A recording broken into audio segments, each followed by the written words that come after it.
Okay जी, तो सभी को राधे राधे। आई होप आपको जो हमारी पुरानी एक्सप्लेनेशन वीडियोस की बहुत अच्छे से समझ में आ रही होंगी। और आज हम शुरू करने जा रहे हैं क्लास 11th साइकोलॉजी बुक का चैप्टर 6 जो कि है लर्निंग।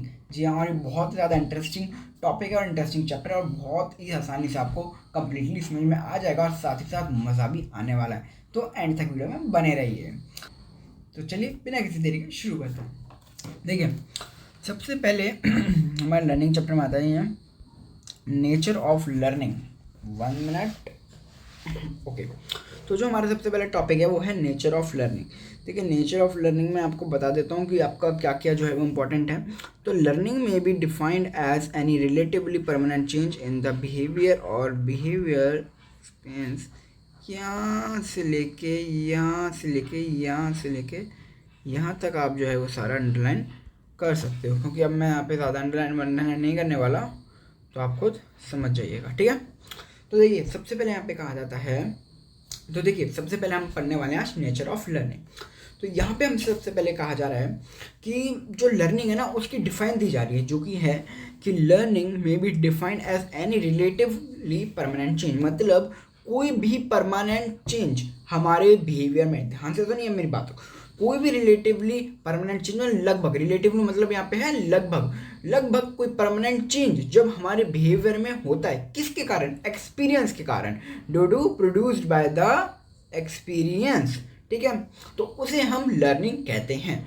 और हमें एक चीज़ जो है याद रखनी चाहिए कि जो ये हमारे बिहेवियर में चेंज होता है ना, बिहेवियरल चेंज होता है, जैसे कि यहाँ पे लिखा हुआ है हमारा बिहेवियरल चेंज, तो ये हमारा टेम्परेरी भी होता है और परमानेंट भी होता है। टेम्परेरी जैसे कि अगर आपको ऐसे कोई ड्रग्स ले रहे हो या फिर आपको फटीग हो या बहुत टायर्ड हो गए, तो उससे जो आपके बिहेवियर में चेंज आया, ठीक है, वो जो चेंज है वो टेम्परेरी चेंज है, वो परमानेंट चेंज नहीं है। जी हाँ, ये हो गया हमारा टेम्परेरी चेंज। और एक होता है हमारा परमानेंट चेंज जिसको हम लर्निंग बोलते हैं, वही इसमें लिखा है, आगे हम आएंगे, आपको अच्छे से आराम से समझ में आ जाएगा कि भाई ये परमानेंट चेंज क्या होता है। तो they are not consider learning, भैया बात लिखिए चेंजेस ड्यू टू, अब जो चेंजेस हमारे बिहेवियर में आते हैं एक्सपीरियंस के कारण, वो जो कि रिलेटिवली परमानेंट होते हैं, उन्हें क्या कहा जाता है? उन्हें कहा जाता है लर्निंग के इलस्ट्रेटिव्स का मतलब ऐसे चीज़ें जो आपके लर्निंग को दिखाती हैं कि भाई यहाँ पे लर्निंग हुई है। क्या? एक तो वो चेंजेस जो हैं वो रिलेटिवली परमानेंट होने चाहिए और वो एक्सपीरियंस के कारण आने चाहिए, तो उसे हम कह सकते हैं कि वो लर्निंग हुई है हमारी, वो परमानेंट चेंज है। जी हाँ, तो चलिए हम फीचर्स ऑफ लर्निंग पढ़ लेते हैं यहाँ पे, ठीक है। फीचर्स ऑफ लर्निंग में जो हमारा फर्स्ट फीचर आता है, the first feature is that, यहाँ से लेकिन मैं आपको अंडरलाइन आपको बता दूँ, तो first feature is that learning is always involve some kind of experience. Learning में हमेशा कोई ना कैसे न किसी तरीके का एक्सपीरियंस इन्वॉल्व रहता ही रहता है। अगर आपको एक्सपीरियंस नहीं मिले तो लर्निंग हो ही नहीं सकती। जी हाँ, अगर लर्निंग होगी तो वो एक्सपीरियंस के थ्रू ही होगी।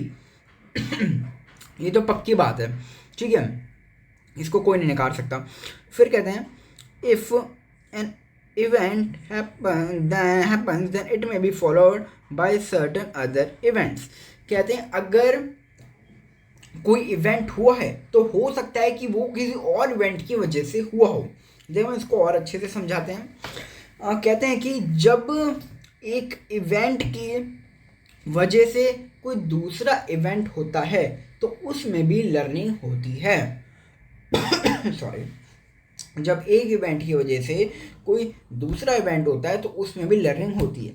फॉर एग्जांपल यहाँ पे हमको बहुत अच्छा एक एग्जांपल भी दिया हुआ है, जैसे कि कहते हैं कि हम जब हमारी हॉस्टल की या फिर स्कूल की लंच होता है, तो लंच टाइम से पहले जो है हमारी बेल बजती है, बेल रिंग होती है। तो जैसी बेल रिंग होती है हमें पता लग जाता है कि हमारा भाई लंच हो चुका है, तो चलो भाई पढ़ाई लिखाई छोड़ के किताब बंद करके लंच करने चलो, हैंड वॉश करने चलो, फिर लंच करेंगे, होता है ना ऐसा। तो यही चीज़ है। पहला इवेंट क्या था? पहला इवेंट हुआ आपका बेल बजना, जैसी बेल बजी तो उससे दूसरा इवेंट हुआ। दूसरा इवेंट क्या हुआ? आपका लंच होना। तो एक इवेंट की वजह से दूसरा इवेंट हो रहा है। अब बेल बजी जब तो आपको पता लगा ना कि लंच हो गया, समझ रहे ना, बेल बजी तभी तो पता लगा भाई लंच हो गया। तो मतलब एक इवेंट हुआ जब ही तो उसके बाद दूसरा इवेंट हुआ, उसके कारण ही तो दूसरा इवेंट हुआ। तो वही बात, जब एक इवेंट के कारण दूसरा इवेंट होता है तो उसमें भी लर्निंग होती है। और धीरे धीरे करके आपको ये क्या चीज़ हो गई? चीज़ ये लर्न हो गई कि भाई बेल बजेगी तो लंच होगा, बेल बजेगी स्कूल की तो लंच होगा, तो ये चीज़ आपने लर्न कर ली। तो वही चीज़ कि एक इवेंट की वजह से जब दूसरा इवेंट होता है उसमें भी लर्निंग होती है। जी हाँ, देखिए अब जो नेक्स्ट चीज़ हम पढ़ सकते हैं और इससे क्या होता है, हाँ अब जैसे लर्निंग बनते चली जाती है और जब हम बहुत लॉन्ग टाइम तक ये चीज़ करते हैं तो वो एक हैबिट में बन जाती है, वो एक हैबिट का रूप ले लेती है। जी हाँ, हैबिट बन जाती है। ठीक है, तो ये तो हो गया मेरी पहली चीज़ की लर्निंग में एक्सपीरियंस इन्वॉल्व होता ही होता है, उसके बिना लर्निंग हो ही नहीं सकती। सेकंड पॉइंट आता है हमारा, वही बात आती है कि हमारा behavioral change that occur due to learning are relatively permanent, they must be distinguished from the behavioral changes that are not permanent, not learned। कि जो हमारे behavioral changes होते हैं ना वो जर्नली जो है वो परमानेंट ही होते हैं, लेकिन कुछ कुछ केसेस में ऐसा भी होता है कि वो टेम्परेरी भी होते हैं। अब उनको जो है अलग अलग भी होते हैं। ठीक है, उसके लिए हमको जो है यहाँ पे बहुत सारे आई थिंक ये एग्जाम्पल अच्छा सा दिया हुआ है। ठीक है, ये जो पूरा मैं आपको बताना चाहूँगा यहाँ से लेके यहाँ तक, जी हाँ यहाँ से लेके यहाँ तक जो है पूरा एक एग्जांपल दिया हुआ है। मैं आपको इसको बहुत इजी और शॉर्ट में समझा देता हूँ। ठीक है, तो देखिए क्या कहते हैं, वही बात पहली बात तो इसमें वही लिखी है कि भाई अगर कोई फटीक हो जाती है हमारे में, या फिर हम किसी चीज़ से एडिक्ट हो जाते हैं, जैसे कि मैं हमारा कोई अल्कोहल लेना हो गया या फिर स्मोक करना हो गया, तो उसके कारण जो हमारे बिहेवियर में चेंजेस आते हैं वो परमानेंट नहीं होते, क्योंकि वो बिहेवियर में जो चेंजेस होते हैं ना उसी टाइम के लिए होते हैं। हम स्मोक कर रहे हैं, स्मोक के कारण जो हमारे बिहेवियर में चेंज आए तो उसी टाइम के लिए, वो पूरे टाइम नहीं रहेगा, तो एक टेम्परेरी बिहेवियरल चेंज है, तो उसको हम लर्निंग नहीं कहेंगे। अब एग्जाम्पल और कैसे देते हैं, देखिए सपोज कीजिए कि आपका ना कल एग्जाम है और आपके पड़ोस में जो है वो शादी चल रही है और वहाँ पे चल रहे हैं बढ़िया बढ़िया तेज तेज म्यूजिक, वो भी हरियाणवी सॉन्ग। ठीक है, चलो चल रहे हैं म्यूजिक। अब क्या हुआ भाई, आपने बोलिया कि भाई मेरा एग्जाम है, भाई आप बंद कर दो, थोड़ा कम वॉइस कर लो, या फिर वो नहीं मान रहे। लेकिन ठीक है, अब आपको क्या है, आपको एडजस्ट करना पड़ेगा। आप क्या करेंगे, आप भी सारे गेट लगा देंगे, विंडोज लगा देंगे, क्लोज कर देंगे सबको। आप कोशिश करेंगे कम से कम जो है आवाज़ आपके कमरे में आ सके, जिससे आपका कंसंट्रेशन बढ़ सके पढ़ाई पे, क्योंकि कल आपका एग्जाम है। अब भाई ठीक है, लेकिन फिर भी थोड़ी बहुत जो है आवाज़ वो बच रही है, फिर भी आवाज़ आ रही है। अब भाई क्या करें, अब देखिए इस केस में क्या होता है कि आप ना कोशिश करोगे, क्योंकि आपको पता है कि भाई शादी तो चलो उनकी चलती रहेगी, लेकिन ऐसा भाई शादी तो चलती ही रहेगी, लेकिन एग्ज़ाम कहीं नहीं जाएगा, एग्ज़ाम कल का ही कल रहेगा। जी हाँ, एग्ज़ाम कल से नहीं पढ़ सकता, तो मुझे तो भाई आज पढ़ाई करनी ही पड़ेगी कल एग्ज़ाम देने के लिए, आपको ये है रहेगा ना। तो आपके अपना पूरा कॉन्सेंट्रेशन के साथ जो है उस पढ़ाई में लग जाएंगे। जैसे कि अभी आप मेरा लेक्चर देख रहे हो, ठीक है, तो आसपास की चीज़ों पे आप कोशिश करेंगे बहुत कम ध्यान दें, उस नॉइस पे कम ध्यान दें, और आप पूरा का पूरा फोकस जो है अपनी उस पढ़ाई में देने का ट्राई करेंगे। और जिससे जो चीज़ हो भी जाएगी उस टाइम भाई आपका जो फोकस बन भी जाएगा पढ़ाई पे, और जो एक्सटर्नल चीज़ें जो वॉइस आ रही है म्यूज़िक की नेबर से, वो भी आप अवॉइड कर देंगे। तो ये जो चीज़ हुई ना, ये ऐसा नहीं है कि आपको लर्न हो गई ये चीज़, वही चीज़ यहाँ पे लिखी हुई है, देखिए इट इज़ कॉल्ड हैबिचुएशन।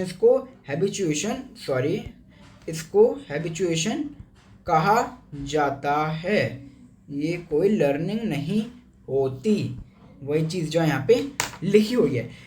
ठीक है, तो जो चेंज आया था ना आप में कि भाई अपनों उस म्यूज़िक से थोड़ा माइंड हटा के आप जो है पढ़ाई में फोकस कर पाए, तो एक टेम्परेरी चेंज था, ये कोई परमानेंट चेंज नहीं था, ये कोई लर्निंग नहीं थी, ये टेम्परेरी चेंज था। हम ये बताना चाहते हैं इसके थ्रू।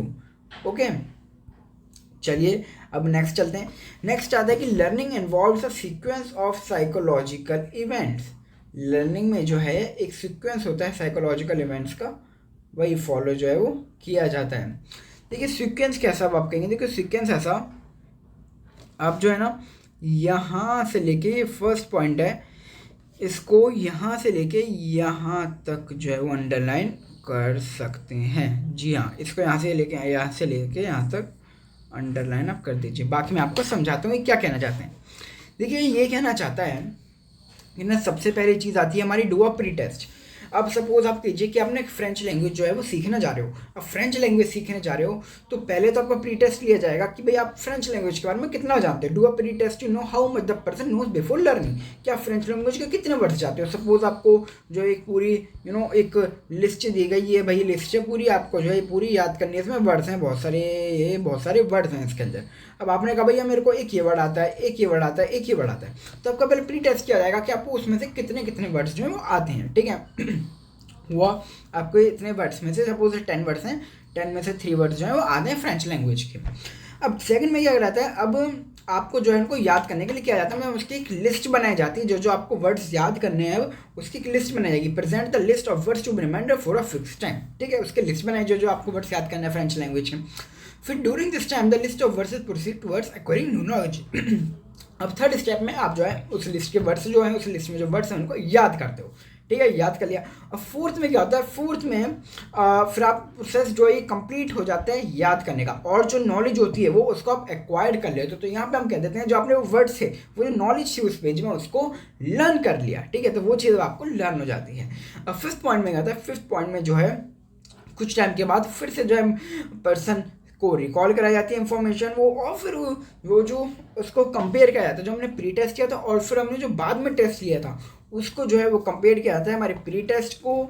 ये देखिए कहते हैं हमारे प्री टेस्ट को और हमारी लर्निंग को, इन दोनों को फिर कंपेयर किया जाता है।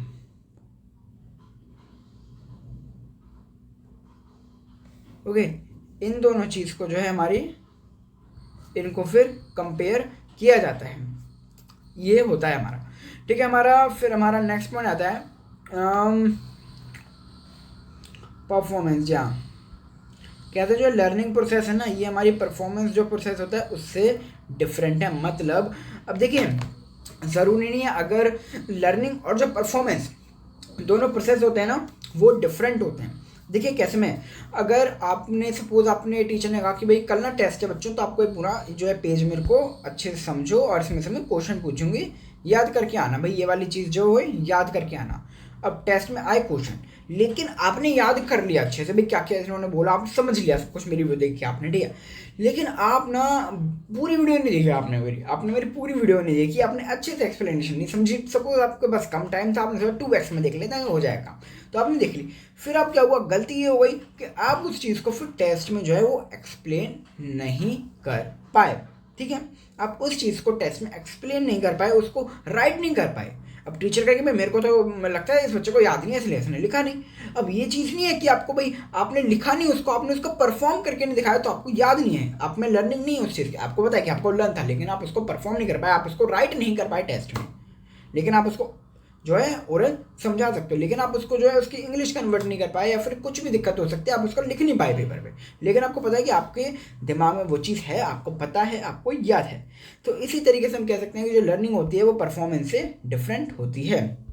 आई होप आपको जो है ये बहुत अच्छे से समझ में आया होगा, nature of learning and features of learning. And ऐसे ही मैं नेक्स्ट वीडियो में अपने जो है paradigms of learning and classical conditioning जो है डिस्कस करने जा रहा हूँ। आई होप आपको बहुत अच्छी लगी होगी, अगर अच्छी लगी तो इसको लाइक करिए, शेयर अपने फ्रेंड्स और रिलेटिव्स के साथ। एंड तब तक के लिए thank for watching and Radhe Radhe.